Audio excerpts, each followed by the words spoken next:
नमस्कार दोस्तों, आपका स्वागत है। आज हम मोबाइल एडिक्शन के बारे में बात करेंगे, जिसे हम हिंदी में मोबाइल की लत ऐसे कह सकते हैं। आज का युग तकनीकी और डिजिटल क्रांति का है। मोबाइल फ़ोन, विशेष रूप से स्मार्टफ़ोन, हमारी दिनचर्या का एक महत्वपूर्ण हिस्सा बन गया है। यह उपकरण जो कभी केवल संचार का साधन था, अब सूचना, मनोरंजन, शिक्षा और कार्य के लिए व्यापक मंच बन चुका है। हालांकि इसके अत्यंतिक उपयोग के परिणाम स्वरूप एक गंभीर समस्या भी उभर कर आई है, जिसे हम मोबाइल एडिक्शन या फिर मोबाइल की लत कह सकते हैं। मोबाइल की लत यह एक ऐसी स्थिति है जिसमें व्यक्ति लगातार मोबाइल का उपयोग करता रहता है। भले ही इसके नकारात्मक प्रभाव उसके जीवन पर स्पष्ट रूप से दिखाई दे, फिर भी वह इसका उपयोग उसी तरीके से करता रहता है। यह समस्या खासकर युवा पीढ़ी और बच्चों में तेजी से बढ़ रही है, लेकिन इससे कोई भी आयु वर्ग नहीं अछूता है। मोबाइल के लत के बहुत महत्वपूर्ण कारण हैं, जो हमारे व्यक्तिगत, सामाजिक और तकनीकी ज़रूरतों से जुड़े हैं। सबसे पहले सोशल मीडिया। आपने सोशल मीडिया का यूज़ देखा होगा कि जहाँ पर इंसान घंटों तक मोबाइल पर लगा रहता है। इसमें लाइक्स, कमेंट्स और फॉलोअर्स की संख्या प्रतिदिन बढ़ाना इस तरीके से व्यक्ति के अंदर एक आकर्षण जाग जाता है। इस वजह से वो बार बार मोबाइल का इस्तेमाल करता है। दूसरा है ऑनलाइन गेमिंग। मोबाइल गेम्स का नशा, खासकर मल्टीप्लेयर गेम्स जैसे युवाओं और बच्चे इसमें बुरी तरीके से गिरफ्त में आ जाते हैं।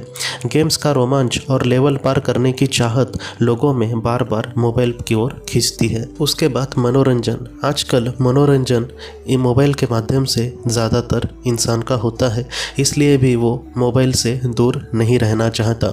यह सामग्री इतनी आकर्षक होती है उसके लिए कि वो इसे बिना देखे नहीं रह पाते। चौथा है नोटिफिकेशन और संदेश, मैसेजेस। हर मिनट आने वाली नोटिफिकेशंस और मैसेजेस हमारी दिनचर्या में बार बार रुकावटें लाते रहते हैं। यह आदत हमारे ध्यान को भटकाती है और हमें मोबाइल की ओर खींचते हैं। जैसे आपने भी देखा होगा कि हम लोग कुछ महत्वपूर्ण काम करते रहते हैं, लेकिन अचानक नोटिफिकेशन आया या फिर किसी का मैसेज आया, तब हम अपना काम छोड़ के उस मोबाइल में डूब जाते हैं। तो ऐसी जो चीज़ें होती है वो हमारा काम भी अच्छे से नहीं करने देती। और पांचवा महत्वपूर्ण कारण है मोबाइल के लत का, कि यह बहुत ही आसानी से उपलब्ध होता है। स्मार्टफोन और इंटरनेट डेटा ये बहुत ही ज़्यादा महंगा नहीं होता। ये अगर बहुत महंगा होता तो कुछ अमीर लोग ही इसे इस्तेमाल कर पाते, लेकिन इसे एक आम इंसान भी अच्छे से अफोर्ड कर सकता है। इसलिए इसका जो इस्तेमाल है हर तबके के लोग हमें करते हुए दिखते हैं। अब हम बात करते हैं इसके दुष्परिणाम की, जो हमारे जीवन पर हो सकती है।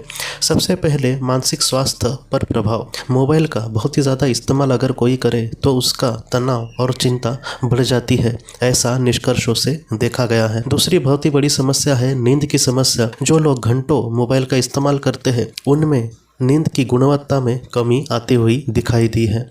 दूसरा है डिप्रेशन। सोशल मीडिया पर एक दूसरों की सफलताओं से देखकर या फिर कुछ ऐसा डिस्टर्बिंग कंटेंट देखने के बाद इंसान हो सकता है कि वह डिप्रेशन में चला जाए। ध्यान केंद्रित करने में कठिनाई। अगर मोबाइल के किसी इंसान को बहुत ही ज़्यादा लत लग गई है, तो ऐसा इंसान किसी एक चीज़ में, एक विषय में, या फिर उसको अगर हम ध्यान लगाने के लिए कहें तो वो सारी चीज़ें उसके लिए बहुत ही ज़्यादा मुश्किल बन जाती है। वो किसी एक चीज़ पर अपना ध्यान बहुत ही अच्छे से नहीं लगाते, देखा गया है। दूसरी बात है यहाँ पे शारीरिक स्वास्थ्य पर परिणाम। अब तक हमने मानसिक चीज़ों पर देखा, लेकिन अब हम शारीरिक स्वास्थ्य की बात करेंगे।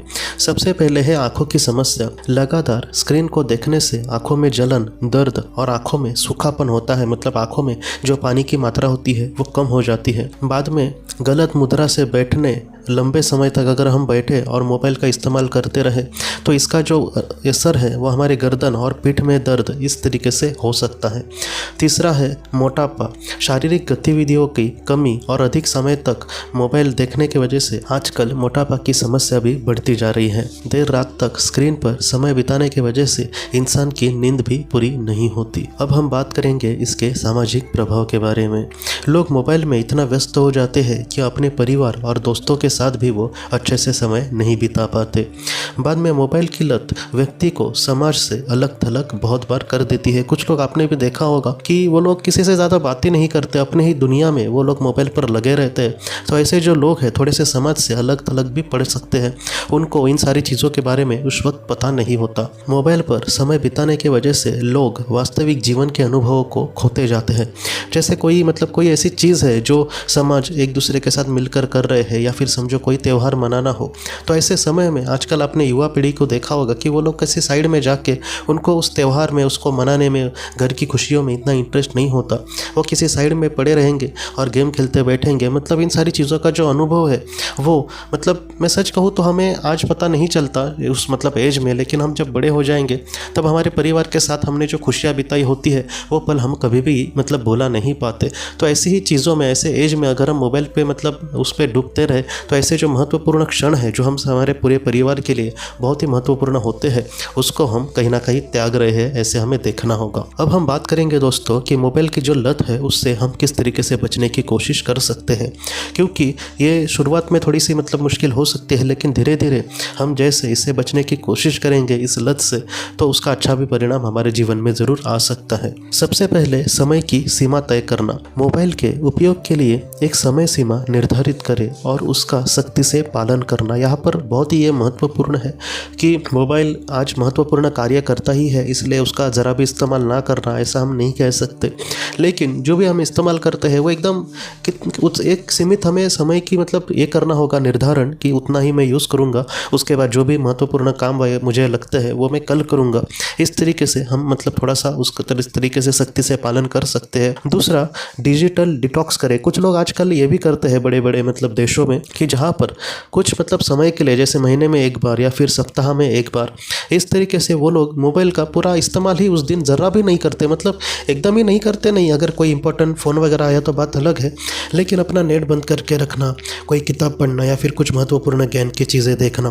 तो इस तरीके से वो जो चीज़ें हैं ये सारी जो चीज़ें हैं वो मोबाइल से पूरे तरीके से वो लोग दूर रहने की कोशिश करते हैं। तो इस तरीके से भी कुछ लोग करते हैं, वैसा भी हम ज़रूर करने की कोशिश कर सकते हैं। तीसरा है दोस्तों, नोटिफिकेशन बंद करना। ये जो नोटिफिकेशन है बहुत बार हमें किसी भी एक काम में, जैसे हम कोई दूसरा कुछ काम महत्वपूर्ण कर रहे तो वो भी अच्छे से करने नहीं देता। इसलिए जितना हो सके आप अगर नोटिफिकेशन बंद करते हैं तो अच्छा होगा, अगर आपका इससे कोई नुकसान नहीं होता। इससे मोबाइल को बार बार देखने की हमारी जो आदत है वो कम हो जाएगी। उसके बाद दोस्तों, रचनात्मक गतिविधियों में भाग लेना, जैसे पढ़ाई, खेल या फिर किसी नए हुनर को सीखने में हमें समय बिताने की कोशिश करनी होगी। इससे हमारा जो ध्यान है वो धीरे धीरे मोबाइल से भटक जाएगा। बाद में अपने परिवार और अपने दोस्तों के साथ जो हमारा दिल से अच्छा चाहते हैं, आप जितना हो सके ज़्यादा से ज़्यादा समय, अगर आप घर पे हो, अगर आपको कुछ महत्वपूर्ण काम ना हो, तो ऐसे हमारे परिवार के साथ, हमारे लोगों के साथ हमें समय बिताना चाहिए। क्योंकि जब तक हमारा परिवार हमारे साथ है हमें उसकी कदर नहीं, लेकिन परिवार से दूर हम जब चले जाते हैं दोस्तों तब हमें उसकी अहमियत पता चलती है। इसलिए मोबाइल हमारा साथ तो नहीं छोड़ने वाला, लेकिन परिवार जो है वो जितना हो सके हम उसके साथ रहे तो अच्छा है। बाद में अगर किसी बच्चे में या फिर किसी भी इंसान में ऐसी मोबाइल की बहुत ही ज़्यादा लत हो, तो ऐसे समय में आप किसी विशेषज्ञ की भी मदद ले सकते हैं, क्योंकि आजकल ऐसे कुछ महत्वपूर्ण ऐसे डॉक्टर्स वगैरह भी है जो इस बारे में बच्चों की या फिर किसी भी की भी मदद कर सकते हैं। आखिर में दोस्तों, मोबाइल फ़ोन हमारी ज़िंदगी का अहम हिस्सा है, लेकिन इसका अत्यधिक उपयोग हमारे जीवन को प्रभावित कर सकता है। तकनीक का सही उपयोग हमें प्रगति की ओर ले जा सकता है, लेकिन इसकी लत हमारे मानसिक, शारीरिक और सामाजिक जीवन को बर्बाद भी कर सकती है। हमें अपने मोबाइल के उपयोग पर ध्यान देना चाहिए और इसे संतुलित रखने के लिए हर संभव प्रयास करने चाहिए। याद रखिए, मोबाइल हमारे लिए है, न कि हम मोबाइल के लिए। तो दोस्तों, ऐसे ही वीडियोस देखने के लिए आप हमारे चैनल के साथ जुड़े रहना। हम अपने अगले वीडियो में मिलते हैं। आप अपने परिवार का ख्याल रखना। आपका बहुत बहुत धन्यवाद।